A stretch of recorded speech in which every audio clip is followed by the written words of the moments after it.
Actually ఆయన బయట సినిమాలు ఇప్పుడు మీరు కాదు, వేరే modesty కాదు.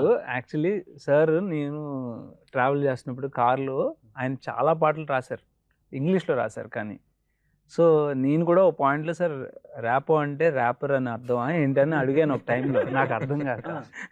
ఎందుకంటే చాలా ఇంగ్లీష్ సాంగ్స్ చాలా డీపర్ మీనింగ్తో రాశారు, very different perspectives, and I enjoyed all listening to all of the songs.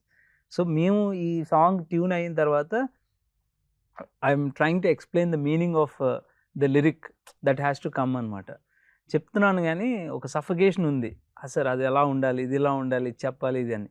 I think కథ అంతా తెలిసిన వ్యక్తిగా ఆయన కంప్లీట్లీ వాట్ ఇట్ నీడ్స్ అనేది he understood. He came with చరణంలో 4 lines రాసుకుని మార్నింగ్ వచ్చారు. ఎవరు రాశారా అని నేను కన్ఫ్యూజ్ అయ్యా. అంటే ఆబ్వియస్లీ వీ డోంట్ నో, రాత్రి మేము 2 వరకు కలిసే ఉన్నాం.